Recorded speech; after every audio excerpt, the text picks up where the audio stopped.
Hello guys, இந்த வீடியோவில் பார்த்தீங்கன்னா நம்ம வந்து மேத் ஃபங்க்ஷன் வந்து எப்படி ஒர்க் ஆகுதுன்னு பார்ப்போம். ஸோ நான் வந்து ஆட் போயிட்டு மெஸ்ஸில் போயிட்டு இதில் பார்த்தீங்கன்னா மேத் ஃபங்க்ஷன் இருக்கும். ஸோ இதில் 4 ப்ராப்பர்ட்டிஸ் இருக்கும். ஸோ இதில் வந்து ஃபஸ்ட்டு இசட் மேத் சர்ஃபேஸ் இதை வந்து ஆட் பண்ணுவோம். ஸோ ஆக்சுவலாக இதை வச்சு நிறையாவே பண்ணலாம். ஸோ நம்ம சும்மா சாம்பிள் மட்டும் பார்ப்போம். ஸோ இதில் வந்துட்டு நம்ம ஈக்குவேஷன் வந்து ஆட் பண்ணிக்கலாம். ஸோ நீங்கள் மேத்தமெட்டிக்கலில் வந்து ஸ்ட்ராங்காக இருந்தீங்கன்னா நம்ம இதிலே வந்து ஆப்ஜெக்ட்ஸ், அதாவது ஈக்குவேஷன் வச்சே நம்ம வந்து ஒரு ஆப்ஜெக்ட்ஸ் வந்து கிரியேட் பண்ணிக்கலாம். ஸோ இதில் நான் எக்ஸ் வேல்யூ இன்க்ரீஸ் பண்ணிக்கிறேன். அதுக்கப்புறம் அந்த ஒய் சப்டிவிஷனையும் வந்து இன்க்ரீஸ் பண்ணிக்கிறேன். ஸோ எக்ஸ் சைஸ் அட்ஜஸ்ட் பண்ணிக்கலாம். ஸோ அதுக்கப்புறம் ஒய் சைஸையும் வந்து அட்ஜஸ்ட் பண்ணிக்கலாம்.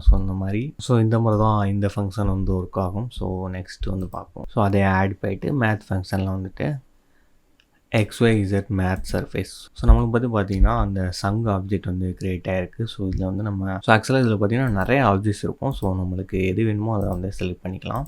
ஸோ இதெல்லாம் பார்த்தீங்கன்னா ஈக்குவேஷன்ஸ் வச்சு க்ரியேட் பண்ணது எல்லாமே. ஸோ நம்மளுக்கு எல்லாருமே பார்த்தீங்கன்னா ரொம்ப யூனிக்கான ஆப்ஜெக்ட்ஸ்லாம் வந்து இதில் ஈஸியாகவே வந்து க்ரியேட் பண்ணிக்கலாம். ஸோ இது பார்த்தீங்கன்னா அப்படியே ஸ்னேக் மாதிரியே இருக்கும். ஸோ இதோட வேல்யூஸையும் நம்ம வந்து அட்ஜஸ்ட் பண்ணிக்கலாம். ஸோ இது பார்த்தீங்கன்னா ஆக்சுவலாக எடிட் மோடில் தான் இருக்கும். இதில் நம்ம நார்மலாக எடிட் மோடில் என்னென்னலாம் பண்ணுவோமோ அதையும் இதுலேயே பண்ணிக்கலாம்.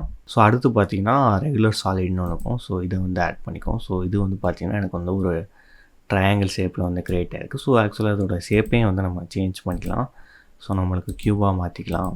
ஸோ அதுக்கப்புறம் ட்ரையாங்கிளே அப் அண்ட் டவுன் கீழே இருக்க மாதிரி மாற்றிக்கலாம். ஸோ அதோட சைஸ் வேல்யூ இன்க்ரீஸ் பண்ணிக்கலாம். ஸோ அதுக்கப்புறம் அதோட எட்ஜஸோட அந்த ஷார்ப்னஸ் வந்து கம்மி பண்ணிக்கலாம். ஸோ இதுலேயும் பார்த்தீங்கன்னா நம்மளுக்கு வந்து நிறைய ஆப்ஜெக்ட்ஸ் இருக்கும். ஸோ நம்ம அடுத்த ஃபங்க்ஷன் எப்படி இருக்கான்னு பார்ப்போம். ஸோ ஆட் போயிட்டு மெஸ்ஸில் போயிட்டு மேத் ஃபங்க்ஷனில் ட்ரையாங்கிள். ஸோ இதில் பார்த்தீங்கன்னா வெறும் ட்ரையாங்கிள் மட்டும்தான் இருக்கும். ஸோ இதுலேயும் வந்து நம்ம ட்ரையாங்கிளில் கொஞ்சம் ஒரு சைடு மட்டும் ரைட் சைடு ட்ரையாங்கிள். ஸோ அதுக்கப்புறம் இதை வந்து ஃப்ளிப் பண்ணிக்கலாம்.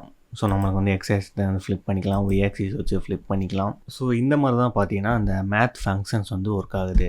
நம்மளோட பிளெண்டர் கிளாஸில் வந்து உங்களுக்கு ஏதாவது டவுட் இருந்துச்சுன்னா நம்மளோட வீடியோ கீழே வந்து கமெண்ட் பண்ணுங்கள். ஏன்னா நாங்கள் வீக்லி பார்த்தீங்கன்னா லைவ் கிளாஸஸும் வந்து கண்டக்ட் பண்ணுறோம். அதில் உங்களோட டவுட்ஸை வந்து கண்டிப்பாக வந்து கிளியர் பண்ணுவோம். ஸோ மறக்காமல் நம்மளோட வீடியோ கீழே உங்களோட டவுட்ஸை வந்து கமெண்ட் பண்ணுங்கள்.